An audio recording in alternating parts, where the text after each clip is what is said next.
보십시오. 아멘. 오늘 설교 제목이 옛사람을 벗어버리고 새사람을 입으라라는 제목이 한번 따라 볼까요? 옛사람을 벗어버리고 새사람을 입으라. 옛사람이 아니라 새사람으로. 이 설교 제목을 기억하면서 말씀을 잘 함께 듣길 바랍니다. 여러분, 사람은 둘로 나눌 수 있죠. 남자와 여자입니다. 남자도 아니고 여자도 아닌 사람은 없습니다. 우리 기독교인들이 반대하고 기도하고 있는 이 평등법 발의한 제3조에 의하면 이 성별이란 여성과 남성 그리고 그 외에 분류할 수 없는 성을 말한다라고 나와 있어요. 그러니까 남성과 여성 외에 분류할 수 없는 성이 있다라는 거예요. 여러분, 이것은요 성경적으로도 맞지 않고 일반적으로 많은 문제를 일으킬 수 있습니다. 이 20살의 남자가, 건강한 남자가 군대를 가야 되는데 나는 군대 가기 싫어 하면서 여자가 되고 싶다고 해서 성을 바꾸고, 다시 몇 년이 지난 다음에 여자를 해보니까 난 남자가 맞는 것 같아, 남자를 해야지. 여러분, 만약에 이런 일이 일어나게 된다면 얼마나 많은 사회적인 문제를 일으킬까요? 사람은 남성과 여성만 있을 뿐입니다. 여러분, 또한 성경은 사람을 이렇게 나누고 있어요. 바로 하나님의 자녀냐 사단의 자식이냐라고 나눕니다. 둘 중에 하나라는 거예요. 여러분, 믿지 않는 사람 입장에서는 당연히 중간 지대도 있고 믿어도 좋지만 안 믿어도 무슨 문제가 있겠냐라고 그렇게 당연히 생각할 겁니다. 그러나 성경은요 딱 사람을 둘로만 나눠요. 하나님의 아들이냐 사단의 자식이냐. 하나님께 속해 있으면 하나님의 아들이고 하나님께 속해 있지 않으면 어둠의 자식이다라고 분명히 말합니다. 한번 따라 볼까요? 성경은 사람을 두 부류만 나눈다. 하나님의 아들이냐 사단의 자식이냐. 여러분, 중간은 없대요. 성경은 남성 아니면 여성인 것처럼 하나님의 자녀냐 아니면 사단의 자식이냐 그렇게 말하고 있다라는 것입니다. 여러분, 그렇다면 하나님의 자녀는 어떻게 하면 될까요? 바로 예수님을 영접하고 믿으면 하나님의 자녀가 될 줄 믿습니다. 요한복음 1장 12절과 14절, 요한복음 1장 12절 13절 같이 한번 읽어보겠습니다. 시작. 그러나 그를 맞아들인 사람들 곧 그 이름을 믿는 사람들에게는 이들은 혈통으로나 육동으로나 사람의 뜻에서 나지 아니하고 하나님에게서 났다. 아멘. 여러분, 13절을 주목해 보십시오. 하나님의 자녀가 되는 것은요 어떤 인간적인 방법으로 되는 게 아니에요. 여기 나와 있듯이 혈통, 육정, 사람의 뜻, 이게 다 어떤 의미입니까? 인간의 노력, 인간의 선, 인간의 어떤 애씀, 그렇게 해서 하나님의 자녀가 될 수 있는 것이 아니라 하나님에게서 나타난 것은 무엇입니까? 오직 하나님의 은혜로 하나님으로부터 나야지만 하나님의 자녀가 되는 것임을 믿습니다. 그 길은 12절에 말씀하고 있는 것처럼 하나님의 아들이신 예수님을 맞아들이는 것, 내 마음에 나의 구원자여 나의 구주로 믿고 받아들일 때 하나님의 자녀가 되는 것입니다. 하나님의 자녀가 되면 어떠한 일이 일어납니까? 로마서 8장 14절과 15절입니다. 함께 읽어보겠습니다. 시작. 하나님의 영으로 인도함을 받는 사람은 누구나 다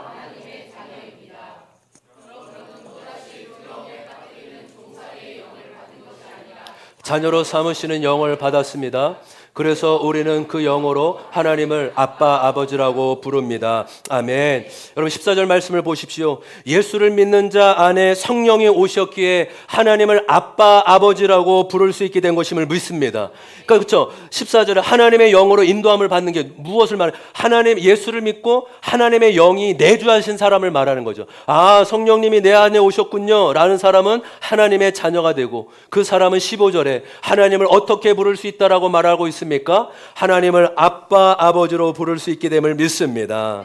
할렐루야. 여러분, 하나님을 아빠, 아버지라고 부르시는 은혜가 있기를 소망합니다. 한번 고백해 볼까요? 하나님 아빠, 하나님 아버지. 우리가 하늘나라 가는 그날까지 물론 어색하기도 해요. 하나님 아빠, 하나님 아빠. 그렇지만 이것도 우리가 편하게 좀 하나님을 아버지, 하나님을 아빠라고 부를 수 있기를 소망합니다. 여러분, 나이가 들면서 깨닫는 것은요, 인생에서 불쌍한 사람은 돈이 없고 힘이 없는 사람이 아니에요. 부를 수 있는 자, 의지할 수 있는 자가 없는 사람이 제일 불쌍한 사람이에요. 여러분, 혼자 있을 때 제일 서러울 때가 아플 때라고 하잖아요. 누구도 부를 수 없고 도와달라고 할 수 없고 난 혼자이구나. 여러분, 예수를 믿으면 부를 수 있는 이름이 생기게 됩니다. 하나님 아버지, 하나님 아버지. 여러분, 언제든지 부를 수 있고 언제든지 의지할 수 있는 하나님을 찾으시고 하나님을 부르기를 소망합니다. 그래서 예수를 믿고 하나님의 잔 우리에게 성경은 놀라운 약속을 해주죠. 요한복음 10장 10절의 말씀이에요. 요한복음 10장 10절 같이 한번 읽어보겠습니다. 시작. 도둑은 다만 숨치고 죽이고 파괴하려고 하고 오는 것뿐이다. 나는 양들이 생명을 얻고 또 더 넘치게 얻게 하려고 왔다. 예수를 믿는 우리는 생명을, 영원한 생명을 얻을 뿐만 아니라, 여러분, 그것만 중요한 게 아니에요. 또 예수님은 우리에게 분명한 약속을 하셨죠. 어떻게 어떠한 삶을 살게 될 것이라고 말씀하고 있죠. 더 넘치게 얻는 삶을 살게 된다라고 말하는 거예요. 여러분, 우리의 인생이 시시한 인생이 아니라 간신히 신앙생활 해나가는 인생이 아니라 넘치는 삶으로 부름을 받은 줄 믿습니다. 할렐루야. 저와 여러분 삶은 풍성한 삶이라고요. 여러분, 그것은요, 돈이 많고 물질이 많아서 풍성한 삶이 아니라 예수를 믿음으로 말미암아 넘치는 삶, 풍성한 삶을 살게 될 줄 믿습니다. 여러분, 이 말씀이 진리이고 사실이에요. 우리의 삶은 간신히 어쩔 수 없이 그런 인생이 아니라 넘치고 풍성하고 정말로 감격이 넘치는 인생으로 부름을 받을 줄 믿습니다.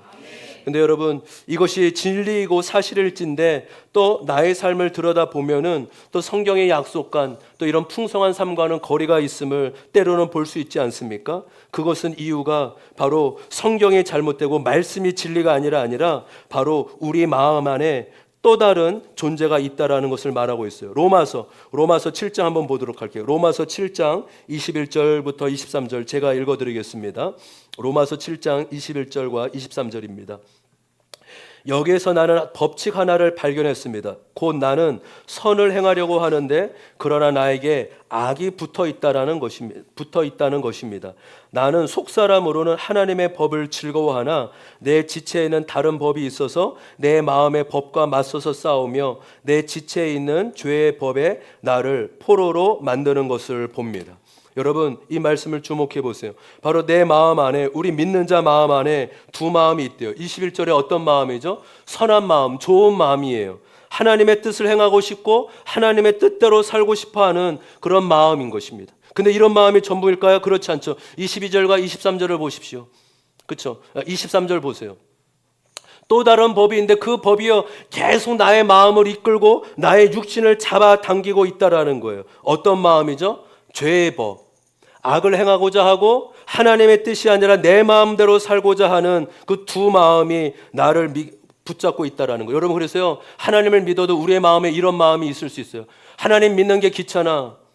하나님 믿으면 하지 말라는 것도 많고 힘든 것도 많고, 야, 그냥 내 마음대로 살고 싶다. 여러분, 이런 마음이 있을 수 있다라는 겁니다. 여러분, 이런 마음 가운데 우리가 예수를 믿어도 이런 마음이 있을 수 있구나라는 것을 인정할 수 있기를 소망해요. 그것이 바로 성경이 그렇다라고 나와 있죠. 갈라디아서 5장 17절은 이렇게 말씀하고 있습니다. 갈라디아서 5장 17절 같이 한번 읽어보겠습니다. 시작. 육체의 욕망은 성령을 거스르고 성령이 바라시는 것은 육체를 거스릅니다. 이 둘이 서로 적대 관계에 있으므로 여러분은 자기가 원하는 일을 할 수 없게 됩니다. 아멘. 여러분, 우리의 마음에 이 두 마음이 싸우고 있고 적대 관계로 있음을 믿습니다. 하나는 육체의 마음이고 하나는 성령의 마음이에요. 따라볼까요? 육체의 마음, 성령의 마음. 여러분, 육체란 계속 내 마음대로 살려고 하는 거예요. 내 중심대로 살려고 하는 겁니다. 반대로 성령님은 하나님의 뜻을 쫓게 만들고 하나님께 나아가도록 나에게 선한 마음을 주시는 분이십니다. 그리고 오늘 또 다른 표현으로 오늘 본문에 옛사람과 새사람이 존재하고 있다라고 했죠. 22절 한번 보실까요? 여러분, 이 옛사람은요, 크게 세 가지의 특징이 22절에 나와 있어요. 바로 첫 번째가 지난날의 생활 방식대로, 두 번째가 허망한 욕정을 따라, 세 번째가 무엇이죠? 세 번째가 무엇일 것 같아요? 썩어 없어짐. 예. 이 옛사람의 특징이 이 세 가지의 특징을 가지고 있습니다. 정리한 거 한번 넘겨볼게요. 예. 첫 번째, 여러분 지난날의 생활 방식이 무엇입니까? 하나님 없이 내가 주인이 되어 살던 방식을 말하는 거예요. 내 마음대로 자아를 추구하며 살아가는 삶인 것이죠. 두 번째, 허망한 욕정이란 무엇입니까? 결국 정욕적인 것을 찾는데 결국 허무하고 채워지지 않아요. 여러분 세상은 그래요. 나의 욕망과 욕심을 채우고 싶지만 허무해요. 채우고 보면 내가 이거 채우려고 이렇게 한 건가? 결국 이 옛사람은 정욕적이지만 채워지지 않는 허망함만 남게 되는 것입니다. 세 번째는 썩어 없어질, 그것을 좋고 추구했지만 결국 사라지고 썩어지는 것을 말합니다. 여러분 종합해 보면 옛사람이란 하나님 없이 내가 주인이 되어 사는 삶을 말하고요, 하나님 없이 세상을 쫓고 있는 나를 말하고 있는 것입니다. 여러분, 저와 여러분 안에 이 두 마음이 있음을 잊지 않기를 소망합니다. 두 가지의 본성, 성령과 육신, 새 사람과 옛 사람. 한번 따라 볼까요? 내 마음 안에 성령과 육신, 새 사람과 옛 사람이 있다. 이번 주에 이 교단 연회가 있어서 갔다 왔는데 이제 식사를 하면서 목사님들과 이런저런 얘기를 하는데 그 얘기를 나누다가 우리 한 목사님이 이런 얘기를 하시는 거예요. 요즘에 본인 교회에 참 방문자들이 참 많이 온다고, 이 아파트에 이사 오시는 분들이 참 많이 오셔서 등록을 많이 하고 있다라는 거예요. 그래서 한 3-4달 만에 막 10가정이 오고 있어서 막 너무 감당이 안 된다. 막 웃으면서 이렇게 막 얘기하더라고요. 그 얘기가 아니었거든요. 지금 밥 먹다가. 근데 갑자기 왜 그 얘기를 할까? 교회 많이 부흥하고 있다고 자랑하는 걸까? 그러니까 우리는 직접 전도하고 초청하지 않으면 오기가 쉽지 않은데 쉽게 부흥한다고 얘기하는 걸까? 그런 마음이 갑자기 생기면서 입맛이 사라지더라고요. 그리고 그 목사님 밥도 빼앗고 싶었어요. 옛사람의 방식이에요. 여러분 옛사람은 안 죽어요. 이거 오해하면 안 되죠. 좀 이따 말씀드리는데 여러분 그렇죠. 옛사람은 죽는데 옛사람은 늘 올라와요. 우리 안에. 이 본성은 늘 올라온다고요. 주님, 저는 모든 교회를 축복합니다. 하나도 안 부럽습니다. 근데 갑자기 이번에 또 제 동기가 하늘정원이라고 500명 교회 청빙받아 갔어요. 유성에. 야, 네가 나보다 인물도 없고 나보다 잘난 것도 없었는데 너 뚱뚱한데 어떻게 거기 갔냐? 이런 옛사람이 올라왔는데 아니야. 주님의 마음으로 축복해야지. 화한 좋은 거 보냈어요. 너는 그럴 만해. 여러분 새 사람은 방식이 무엇이에요? 그 밥맛이 없어지는 게 아니라 목사님 그러시냐고, 그렇게 목사님 열심히 목회하시더니 하나님이 은혜를 주시는 것 같다고, 하나님이 축복해 주시는 것 같다고, 이렇게 축복하는 마음이 아니겠습니까? 이 새 마음으로 반응하면 좋을 텐데 그러지 못했어요. 여러분 우리 안에 두 마음, 옛사람과 새사람이 존재하고 있다라는 겁니다. 그렇다면 지난주에 중요한 질문을 드렸죠. 여러분 새사람이 나입니까? 옛사람이 나입니까? 여러분 새사람이 나입니까? 옛사람이 나입니까? 우리 믿음으로 고백합시다. 새사람이 나입니다. 할렐루야. 크게 고백합시다. 아멘. 여러분 진리는 선포해야 돼요. 새사람이 나입니까? 옛사람이 나입니까? 아멘. 그것이 진리이죠. 성경은 옛사람이 죽었다라고 말하고 있습니다. 로마서 6장 6절에 우리의 옛사람이 그리스도와 함께 십자가에 달려 죽었다라고 선언하고 있는 것입니다. 성경은 분명히 우리가 예수를 믿을 때 우리의 옛 본성, 옛사람이 예수와 함께 죽었다라고 선포하고 있는 것입니다. 여러분 이 본질을 흔들리지 마십시오. 그렇구나, 나는 옛사람이다. 나는 죽었다 깨나도 새 사람이 되었다. 나는 그리스도 안에서 새로운 피조물이다. 할렐루야. 이것이 우리의 정체성이요 본질임을 믿습니다. 이 중심 안에서 갈등이 있어도 이 중심 안에서 갈등하셔야 돼요. 흔들려도 이 본질 안에서 흔들리셔야 된다고요. 그리스도 안에서 새 사람이라는 이 진리 안에서 갈등할 수도 있고 흔들릴 수 있지만 이 본질과 정체성은 변하지 않는다라는 것입니다. 근데 여러분 지난주 핵심이 무엇이었습니까? 옛사람은 분명히 죽었지만 그 영향력은 남아있다라는 것이죠. 어디에요? 우리의 뇌에 남아있어요. 우리의 전신에 남아있어요. 우리가 이전까지 살아왔던 생활 방식, 사고 습관, 습관, 이 모든 것에 우리의 육신과 옛사람이 찌들어 있기 때문에 죽었지만 그 영향력은 여전히 남아 있다라는 것입니다. 여러분, 그래서 목장 모임 때 보호적 자아를 잘 찾고 잘 나누셨습니까? 여러분, 나의 자아의 보호와 생존 반식이 무엇이었습니까? 그 증상과 원인이 무엇이었습니까? 여러분, 조금은 어렵고 쉽지 않을 수 있어요. 이것은요, 좀 작업이 필요해요. 그래서 제가 말씀드린 것처럼 이것은 예배 때가 아니라 훈련 때, 수련회 때 해야 돼요. 집중해서 막 3박 4일 이렇게 하면서 계속 성령께 묻고 비춰달라고. 성령님, 좀 저의 모습을 비춰주시고 저의 증상과 원인이 무엇인지 계속 비춰달라고, 드러내달라고 기도해야 되는 것입니다. 왜 그렇습니까? 이것은요, 우리의 깊은 무의식 가운데 자리 잡고 있기 때문에 잘 드러나지 않아요. 배워서 알 수 있는 게 아니라 성령과 사건을 통해 하나님께서 드러나게 하실 줄 믿습니다. 여러분, 이것을 왜 옛사람의 특징을 드러내는 게 왜 중요하다고 말씀드렸죠? 친밀함 때문에 그런 거예요. 하나님은 저와 여러분을 친밀함을 위해 창조하셨음을 믿습니다. 할렐루야. 하나님과도 친밀하고 사람과도 친밀함을 위해서 우리를 부르셨는데 이 옛사람이 친밀함을 두려워하게 해요. 친밀해졌다가 상처받으면 어떡하지? 내가 저 사람 믿었다가 실현당해서 내 마음이 꺾이면 어떡하지? 그래서 옛사람은 하나님께 친밀함을 못 느끼고 사람에게도 친밀감을 못 느끼게 만들어요. 인정받지 못하면 나는 버림받을지 몰라 라는 거짓 신념을 갖고 있으면 하나님 앞에서도 열심히 신앙생활합니다. 헌신합니다. 충성합니다. 하나님께 어떻게든 인정받고 좋은 사람처럼 보이려고 합니다. 왜요? 그렇지 않으면 하나님한테도 버림받을 것 같고 버림받을 수 있다고 여기기 때문이죠. 여러분, 우리는 친밀함을 위해 지음받은 존재입니다. 옛사람은 하나님을 신뢰하는 것을 어려워해요. 그래서 옛사람의 특징은 하나님이 아니라 자기를 더 신뢰하게 만든다고요. 그래서 우리가 옛사람을 끊임없이 드러내 십자가에 못 박는 작업을 해야 될 줄 믿습니다.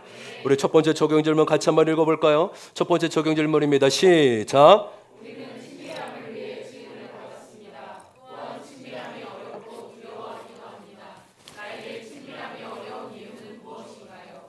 네, 그것이 하나님과의 친밀함일 수도 있고 가족 간의 또 사람과의 친밀함, 친밀함을 이야기합니다.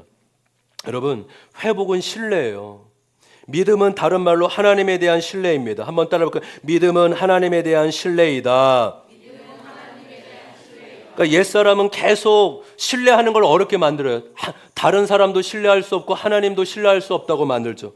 그렇지만 믿음은 내 자신이 아니라 하나님을 신뢰하는 것을 해나가끔 만드는 것입니다. 그렇기 때문에 오늘 회복이 어떻게 일어나는지 실제적인 적용할 수 있는 회복에 대해서 함께 나누도록 하겠습니다. 두 가지 말씀을 드릴게요. 첫 번째는 제 경험을 통해 회복이 일어난다라는 거예요. 따라해 볼까요? 제 경험을 통해 회복이 일어난다.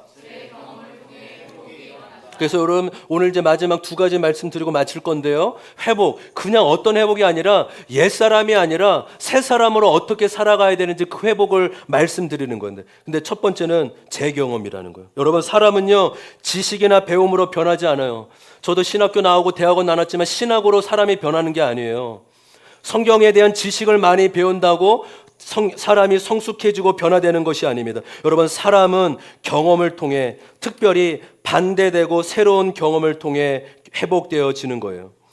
저는 청년 때 이 예수전도단 DTS 훈련을 받게 되었습니다. 그 훈련은요 5개월 동안 세상을 떠나 같이 공동체 생활을 하는 거예요. 그 3개월은 합숙을 하고 강의를 듣고 공동체 생활을 하고 2개월은 전도 여행을 하는 거예요. 그러니까 5개월 시간 동안 학교도 내려놔야 되고 직장도. 그러니까 어떤 사람은요 잘 다니는 직장도 내려놔야지만 갈 수 있는 곳이 바로 그곳이죠.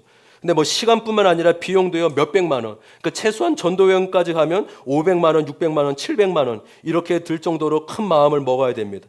처음에 누군가가 DTS를 가라고 권면을 했는데 생각해보니 이런 마음이 들었어요. 아니, 그 비용과 그 시간이면 기도원 가서 하나님 만나지.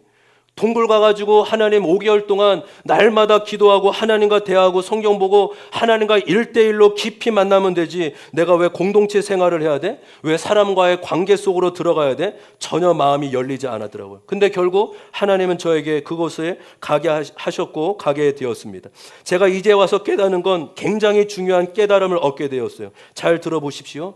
그 깨달음이 무엇이냐면 사람은요 사람과의 관계가 그대로 하나님과의 관계로 이어진다는 거예요. 다시 한번요. 사람과의 관계의 방식이 그대로 하나님과의 관계의 방식과 거의 동일하게 연결된다라는 것이에요. 여러분, 사람과의 친밀함을 경험하기 어려운 사람은 하나님과의 친밀함을 어려워요. 사람에게 무언가를 부탁하기 어려운 사람은요, 하나님에게 무언가를 필요한 것을 말하기를 어려워합니다. 사람에게 정직하기 힘든 사람 있잖아요. 나는 이렇게 내 모습을 보이면 안 돼, 약한 모습을 보이면 안 돼 라고 사람에게 포장하면서 감추면서 나가는 사람은 하나님에게도 감추며 나가요. 포장하면서 나아간다고요. 사람에게 마음을 주지 못하는 사람은 하나님에게도 마음을 주기 쉽지 않습니다. 여러분, 왜 그런지 아세요? 한번 넘겨볼까요? 핵심이 있어요. 어떤 핵심이냐면 나의 옛사람의 생존 방식이 사람에게만 아니라 누구에게도 동일하게 나타난다고요? 누구에게도 동일하게 나타난다고요? 하나님에게도 동일하게 나타난다고. 그럼 그래서 여러분, 나는 하나님만 만나면 돼. 나는요, 사람과 관계 안 맞아. 저는 예배만 드리면 돼요. 저는 하나님께만 나가면 돼요. 말도 안 되는 거라고요. 사람에게 마음 주지 못하면 하나님께도 마음을 주지 못한다고요. 이 부분 이해가 되십니까? 어렵지 않으시죠? 잘 따라오고 계시죠? 잘 따라오고 계실 줄 믿습니다. 여러분, 건강하지 못한 가정의 특징, 특별히 이제 엮이는 가정이라고 불리는데 그 가정의 특징은 크게 두 가지가 있어요. 바로 말하지 마와 느끼지 마예요. 말하지 마, 느끼지 마. 이것이 어떤 의미냐면, 야, 너 우리 집에 문제 있다라는 거 다른 데 가서 말하면 안 돼? 누가 우리 가정을 그렇게 문제 있다고 여기면 수치스러워지니까 너 어디 가서 말하지 마. 그리고 두 번째는 느끼지 마요. 감정을 쉽게 드러내고 서운하다고 화나는 것도 참아. 부정적인 감정은 좋지 않으니까 드러내지 말고 느끼지 마. 여러분, 대부분의 한국 가정들이 엮이는 가정으로 말하지 마, 이 느끼지 마가 두 가지라고요. 이러면 사람은 이렇다 보니까 자신의 마음을 누군가에게 얘기하기 어려워요. 무엇보다 하나님께도 내 마음을 있는 그대로 얘기하기가 어렵다고요. 여러분, 하나님한테는 내 마음 그대로 얘기해도 되잖아요. 하나님 짜증나요. 하나님 힘이 듭니다. 하나님 제 마음이 너무 무겁습니다. 이렇게 얘기해도 되는데 이것을 해본 적이 없으니까 하나님한테도 내 마음을 감추는 거예요. 어색하고 잘 안 되는 겁니다. 여러분, 여기에서 회복은 제 경험을 통해 일어나게 될 줄 믿습니다. 할렐루야. 어떤 제 경험이요? 말해도 되는 경험이요. 느껴도 되는 경험입니다. 할렐루야. 여러분, 그래서 치유 사역의 가장 중요한 사역의 키워드가 있어요. 바로 느껴야 된다라는 거예요. 치유와 회복이 있기 위해 느껴야 된다라는 거예요. 근데 우리는 끊임없이 느끼면 안 된다고 여겼어요. 근데 그러면 회복이 너무 늦게 일어나는 거예요. 치유가. 그러니까 제가 이전까지 수천만 원 드리고 수년을 들여서 했는데 치유가 회복이 왜 그렇게 아내만큼 일어나지 않을까? 저는 느끼지 못한 거예요. 느끼는 게 너무 어려워요. 느낌을 찾는 게, 감정을 찾는 게 너무. 근데 이제서야 찾아져요. 이런 게 슬픔이구나. 이런 게 화나는 거구나. 이런 게 답답하고 무기력한 거구나라고 이제서야 감정과 느낌을 찾아가고 있는 겁니다. 여러분, 회복으로 가기 위해서는 느끼셔야 된다고요. 할렐루야. 그래서 여름 수련회나 하반기에 좀 감정을 다룰 수 있는 그런 세미나를 조금 우리가 해요. 회복이 목적이 있기 때문에 중간 과정이 감정을 어떻게 다뤄야 되는지에 대해서 좀 경험하려고 합니다. 근데 여러분, 잘 들으십시오. 우리가 지금 얘기해도 됩니다. 느껴도 됩니다. 우리 지금 이거 다 간접적으로 하고 계신 거 여러분 아십니까? 여러분, 알고 계세요? 어디서요? 목장에서 하고 있는 거예요. 지금 목장에서 우리 이거 하고 있는 거라고요. 어렸을 때 말하면 안 돼, 느끼면 안 돼, 있는 모습 보이면 안 돼, 이렇게 감추면서 포장해 왔는데 이제 재경험하고 있는 거예요. 목장에서 무슨 얘기를 해도 괜찮은 겁니다. 할렐루야. 힘든 얘기, 어려운 얘기, 마음속에 있는 얘기, 실패한 얘기 해도 괜찮은 거예요. 누구에게도 얘기할 수 없는 수치와 연약감까지도 나눌 수 있는 것이 목장이 되어야 될 줄 믿습니다. 어렸을 때 나의 수치와 잘못을 얘기하면 엄마가 실망할 텐데, 아빠한테 혼날 텐데 하면서 얘기하고 싶어도 못했어요. 감췄어요. 아무렇지 않은 척 했다고요. 근데 이제는 재경험하셔야 돼요. 야, 내가 이 얘기해도 괜찮네? 그래서 여러분, 아무런 변화가 일어나고 있는 것이 아무런 변화가 안 일어나고 있는 것이 아니라 지금 우리는 놀라운 변화가 일어나고 있는 것임을 믿습니다. 어디서요? 무의식 가운데 영적으로 일어나는 거. 여러분, 이거 의식이 안 돼요. 그래서 여러분, 내가 3년 동안 맨날 목장 모임 그렇게 한 번도 안 빠지고 참여했는데 나 몇 번, 아니요. 놀라운 변화가 이미 일어나고 있습니다. 영적으로 변형계 내 가운데 우리의 심리적으로 이게 나도 모르는 사이에 어렸을 때 받지 못하는 이 제 경험이 실제적으로 해나가고 있는 것입니다. 한 가지만 기억하시면 됩니다. 무슨 얘기를 해도 괜찮습니다. 목장에 가서 싸우고 난리를 피셔도 괜찮아요. 부부끼리 얼마든지 다투셔도 괜찮고 소리치셔도 괜찮고요. 욕은 하지 마십니다. 욕은 하지 마시고요. 네, 욕을 하면 시험 들 수 있으니까. 부부가 와서 싸워도 괜찮다고요. 중요한 건 내 마음을 얘기하는 거예요. 내 마음대로 얘기하는 게 내 마음을 얘기하는 거예요. 한번 보여주세요. 이것만 잊지 않으면 어떤 얘기를 해도 괜찮아요, 여러분. 여러분, 목장 안에서 내 마음을 얘기한다고 내 마음대로는 얘기하지 마십시오. 할렐루야. 여러분, 비슷하지만 다른 거 아시죠? 어떤 느낌인지 아시죠? 한번 따라해볼까요? 내 마음대로가 아니라 내 마음을 얘기하는 거다. 여러분, 그래서 목장에 가서요, 뻔한 얘기 하는 거 아니에요. 잘된 얘기, 좋아 보이는 얘기 하는 건 효과가 없어요. 왜요? 우리가 늘 그렇게 살았잖아요. 어렸을 때 많이 했잖아요. 좋아 보이려고 하는 것. 목장에서는 그 얘기하는 게 아니라 감추고 싶은 얘기, 숨기고 싶은 이야기, 찌질한 이야기, 힘들고 초라한 이야기, 내가 학창 시절에 친구들이 힘없다고 나 놀리고 코딱지라고 불린 이야기, 죄에 넘어지고 수치스러운 이야기까지 나눠보는 것입니다. 할렐루야. 이해되시죠? 좋은 얘기 말고요. 물론 일부러 나쁜 얘기하고 어두운 얘기 하라는 게 아니라 정말로 감추고 싶고 아무한테도 정말로 얘기할 수 없는 그 얘기를, 수치스러운 얘기를 나눠보면 존재적인 수용을 경험하게 되는 것입니다. 그리고 존재적인 수용과 함께 우리가 권면과 피드백을 받아보는 거예요. 건강한 피드백. 집사님, 좀 이렇게 해보면 좀 어떻겠습니까?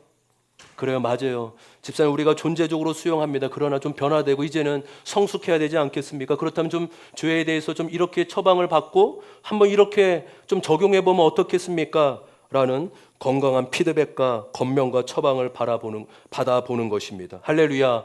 수용과 권면은 같이 가야 되는 거예요. 그래야지 내가 자라가고 성숙할 수 있는 것입니다. 여러분, 안전한 공동체는 완벽한 공동체가 아니에요. 따라볼까요? 안전한 공동체는 완벽한 공동체가 아니다. 할렐루야. 안전한 공동체란 존재로 받아주는 거예요. 너도 죄인이고 나도 죄인이기에 내 죄를 더 크게 보는 공동체가 안전한 공동체임을 믿습니다. 여러분, 지금 말씀드린 것이 공동체에서의 제 경험이라면 개인적인 제 경험도 있어야 됩니다. 바로 적용을 통한 제 경험이에요. 따라해 볼까요? 적용을 통한 제 경험이다. 변화와 성숙은요, 저절로 일어나는 것이 아닙니다. 우리는 새 사람이 되었지만 옛 사람이 더 편합니다. 이미 우리의 내 가운데, 변형내 가운데 옛 사람으로 살아왔기 때문에 내 마음대로 옛 사람으로 사는 게 더 편하다고요. 그렇게 옛 사람이 아니라 새 사람으로 반응하기 위해서는 힘을 쏟고 마음을 쏟아야지만 새 사람으로 살아갈 수 있는 것입니다. 할렐루야. 제가 지난주에 우리 특별 기도회 때 잠깐 말씀을 드렸는데 우리 한성 형제가 얼마나 변화가 되고 온유해졌는지 몰라요. 우리 교회 와서 1년 동안 아무도 못 건드리게 하고 말 걸면 왜 말 거십니까? 이렇게 쳐다보고 무서웠잖아요. 저만 무서웠나요? 근데 기다리고 그 무서움을 참았던 보람이 있습니다. 지금은 너무 귀여워요. 그 볼을 깨물고 싶어요. 그 볼을. 2주 전에 주일에 카레가 나왔는데 거의 딱 알맞게 딱 나와서 한성 형제 앞에서 밥이 끊어졌습니다. 밥이 끊어지는 순간 옛사람의 반응이 나왔죠. 어떻게 이럴 수 있냐. 나는 기다리기 싫으니 나갈 거다. 정말 나가더라고요. 저는 집에 간 줄 알았는데 옛사람에서 다시 새사람으로 다시금 반응했어요. 밖에서 혼자 밥을 간단히 먹고 어디서 먹었어요, 밥을? 더 맛있는 거 먹었네. 주여. 그래서 옛사람으로 밥 때문에 다시 돌아왔군요. 예. 밖에서 간단히 옛날 같으면 정말 차에서 바로 집에 가요. 예, 우리 1년 전에 모습을 못 본 사람들은 예, 지금 모습을 보는 것이 은혜의 힘을 믿습니다. 근데 혼자 밥 먹고 청년부 모임인데 제일 먼저 와서 기다리고 준비하고 있는 것을 보면서 옛사람은 승질내고 집에 가는 거였는데 새 사람은 떡으로만 살 것이 아니요 하나님의 말씀으로 살 것이다 말씀에 반응하며 은혜를 나누는 것을 택한 것이죠. 할렐루야. 작은 것에 적용해 나가는 것입니다. 작은 것에. 그렇죠. 우리 옛사람이 편하지만 내가 예수님 믿는데 예수님이라면 어떻게 했을까? 하나님의 자녀라면 이렇게 해야 되는데 새 사람으로 반응하며 나아가는 것입니다. 여러분, 말씀의 적용, 큐티의 꽃은 적용에 있음을 믿습니다. 그 적용이란 옛사람의 적용이 아니라 새 사람의 적용이에요. 한번 따라할까요? 한번 해보자. 한번 새 사람으로 시도해보자. 쉽게 되지 않습니다. 힘을 쏟아야 되고 저절로 되지 않음을 알고 힘을 쏟고 새 사람으로 마음을 쏟는 은혜가 있기를 소망합니다. 우리 적용 질문 같이 한번 읽어볼까요? 적용 질문입니다. 시작.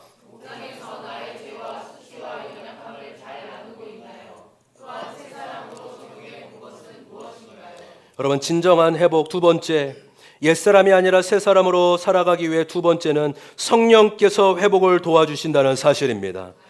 우리 한번 따라해보세요. 성령께서 회복을 도와주신다. 옛사람에서 새 사람으로 가는 핵심 키워드가 있습니다. 바로 오늘 말씀에 나오는데 23절에 바로 나오죠. 23절 말씀 같이 한번 읽어보겠습니다. 시작. 마음의 영을 새롭게 하여. 아멘. 다시 한번 따라해볼까요? 마음의 영을 새롭게 하여. 다시 말씀드리면 마음을 새롭게 함으로 새 사람으로 나아간다라는 거예요. 환경을 바꾸고 상황을 바꿔서 새 사람이 되어지는 것이 아니라 언제나 내 마음을 바꿈으로 말미암아 새 사람으로 살아갈 수 있다라는 것입니다. 결국은 내 마음 하나에 달려 있다라는 거예요. 문제는 무엇이냐 하면 마음을 내가 스스로 바꾸지 못한다라는 거예요. 만약 사람들이요 자기 마음을 스스로 바꿀 수 있었다면 세상은 결국 이렇게 되지 않았을 것입니다. 사람은 내 마음을 스스로 바꿀 수 있는 것이 아닙니다. 사람의 마음은 오직 하나님이 들어오셔야지만 바꿔질 수 있는 것입니다. 그래서 변화의 주체는요 나에게 있는 것이 아니라 하나님에게 있어요. 내 마음에 하나님이 들어오셔야 변화가 되는 것이에요. 에스겔 11장 19절 말씀입니다. 제가 읽겠습니다. 그때 내가 그들에게 일치된 마음을 주고 새로운 영을 그들의 속에 넣어주겠다. 내가 그들의 몸에서 돌같이 굳은 마음을 없애고 살같이 부드러운 마음을 주겠다. 새로운 영이란 하나님의 영, 성령을 의미하고 있음을 믿습니다. 구약의 예언대로 신약의 예수님을 통해 우리에게 성령이 부음받음을 믿습니다. 에스겔 36장 26절 말씀 다 함께 읽어보겠습니다. 시작. 너에게 새로운 마음을 주고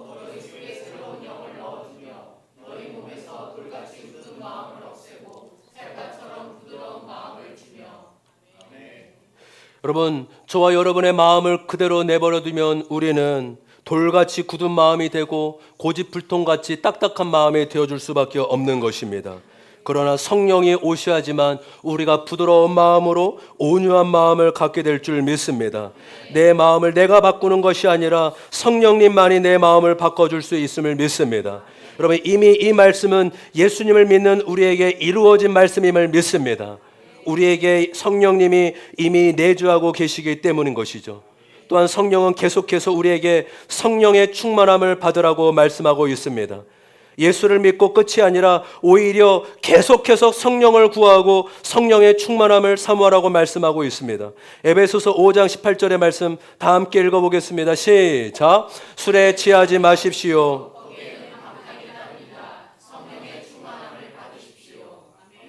여러분, 예수 믿을 때 성령의 내주하심으로 끝난 것이 아니라, 그러니까 장로교는요 성령의 내주하심을 너무 소중해. 성령 세례 한 번만 받으면 된다라. 근데 순복은 뭐예요?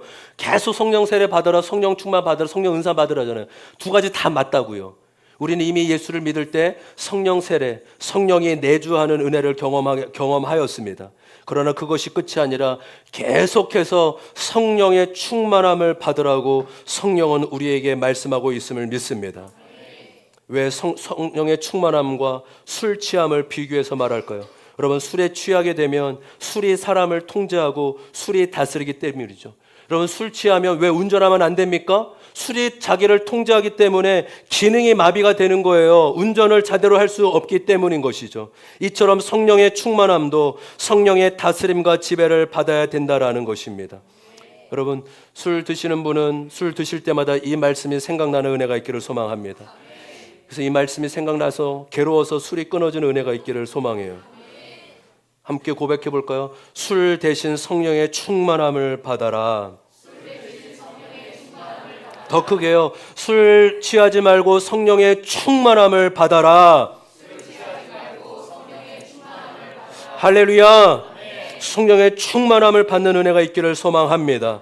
그 이유는 말씀드린 대로 옛사람의 본성이 끊임없이 올라오기 때문이에요. 끊임없이 저와 여러분 가운데 음행과 탕욕과 더러움과 세상 사랑하는 마음이 올라오기 때문이죠.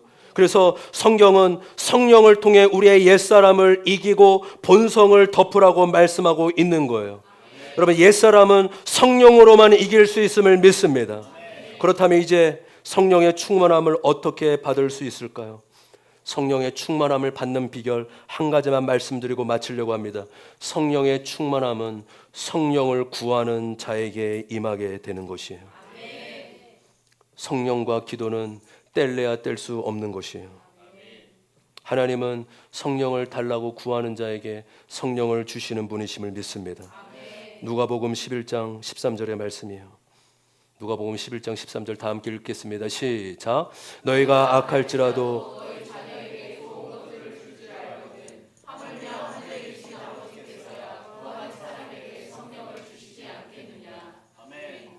할렐루야. 이 말씀을 믿으시길 바랍니다. 성령을 어떻게 받는다고요?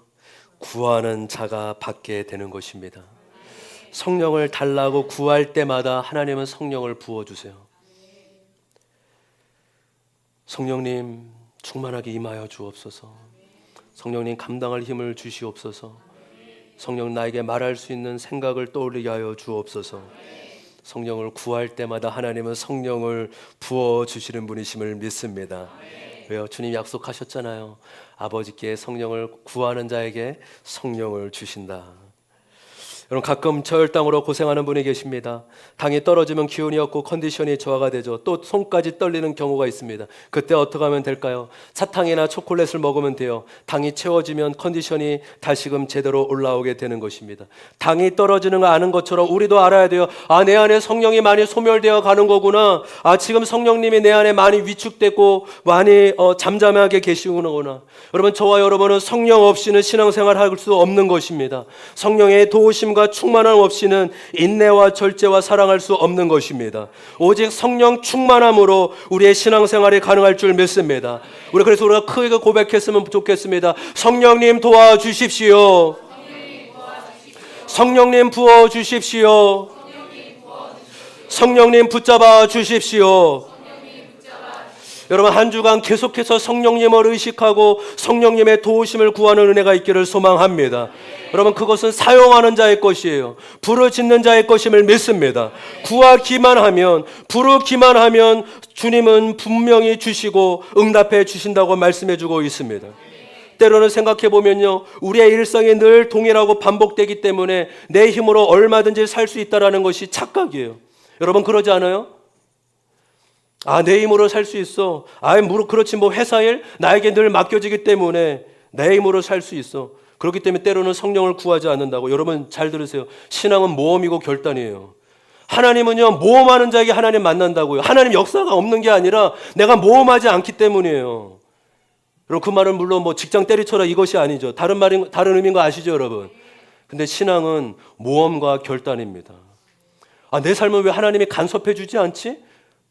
내 힘으로 다 살고 있기 때문에.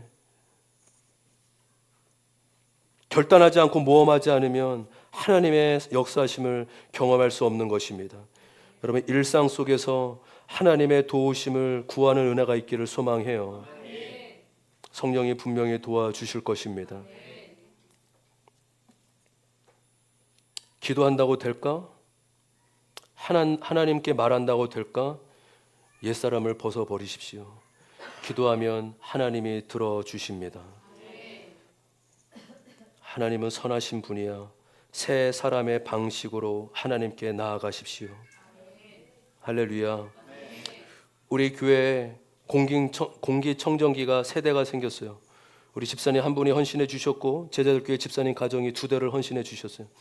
제가 2년 전에 신흥교회 부흥회를 갔다가 공기청정기를 보게 됐어요. 보면서 야, 이 교회는 젊은 사람들 또 우리 연세 드신 사람들, 특별히 우리 아기 엄마들, 아기들 위해서 신경 쓰는 교회구나. 여러분, 이것은요, 이거 한다고 얼마나 공기가 청정이 되겠어요. 그런데 상징성인 거예요. 교회는요, 하나하나 이미지가, 여러분, 이 십자가 이런 게 뭐가 그렇게 중요해요. 근데 상징성이라고요. 우리가 이런 거 장식하고 하는 것이 의미가 없는 게 아니라 보면서 시각적으로, 아, 이 교회는 이런 걸 중요하게 여기는 교회인가 보구나. 아, 이런 것을 소중하게 여기는 거구나. 그렇게 여기는 거죠. 여러분, 공기청정기 한다고 해도 공기는 분명히 좋아집니다. 예, 그렇죠.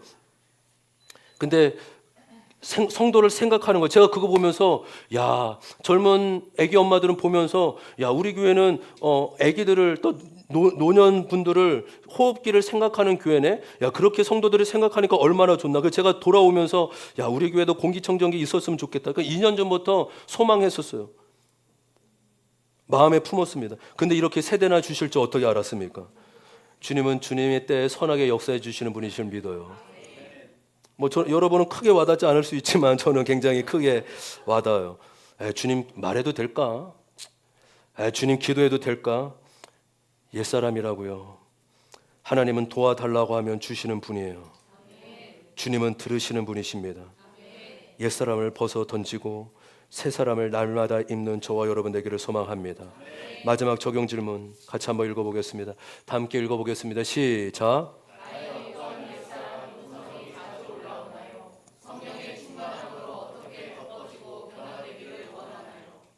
여러분 어떠세요? 어떤 본성이 끊임없이 나를 괴롭히고 끊임없이 올라옵니까? 음란입니까? 정욕입니까? 시기입니까? 자기 오름입니까? 또 판단입니까? 세상 사랑입니까? 무엇입니까? 무엇이 끊임없이 나의 본성을 올라옵니까? 그럴 때 십자가에 못 박고 또한 성령의 충만함을 입어 그 육신의 소욕들이 사라지며 작아지고 소멸케 되는 은혜가 있기를 소망합니다. 성령이 도와주시고 성령의 충만함이 그렇게 우리 가운데 일하여 주실 줄 믿습니다. 아멘. 다 같이 일어나